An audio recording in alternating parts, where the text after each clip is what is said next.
Ministria e Shëndetësisë në bashkëpunim me klinikën e pulmologjisë zhvilloi një skrining 2 ditor të popullsisë në Trubarev me qëllim zbulimin në kohë të simptomave të mundshme të sëmundjeve respiratore pas zjarrit të madh që goditi këtë lagje të Shkupit.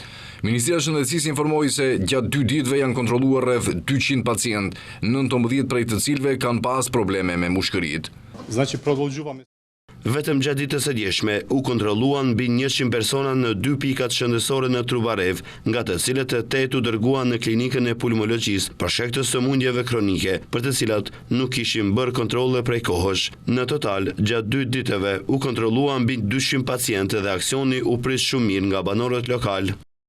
Ndërkaq, ditën e parë të skriningut u kontrolluan 111 qytetarë, 11 prej cilëve kishin probleme me mushkëritë. Sipas informatave nga ekipet e klinikës, tek disa pacientë janë vërejtur simptoma si vështirësi në frymëmarrje, kollë e thatë dhe shtrëngim në krahëror, ndërsa tek të tjerët është zbuluar edhe tensioni i lartë.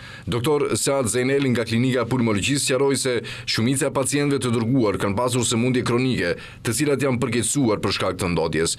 Ai shtoi se një numër i madh banorësh kanë shfaqur simptoma si djegjet hundës, syve dhe fytyt, si dhe shtrëngim më të lehtë në krahëror, të cilat sipas tij zakonisht e kalohen me rekomandime të përgjithshme.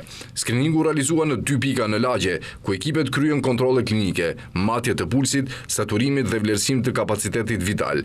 Ministria e Shëndetësisë apeloi që të gjithë zyrtarët, zjarfikës, policë dhe pjesëtarët të mbrojtjes civile që morën pjesë në shuarin e zjarrit, nëse kanë probleme shëndetësore, të paraqiten drejt për drejt në klinikë.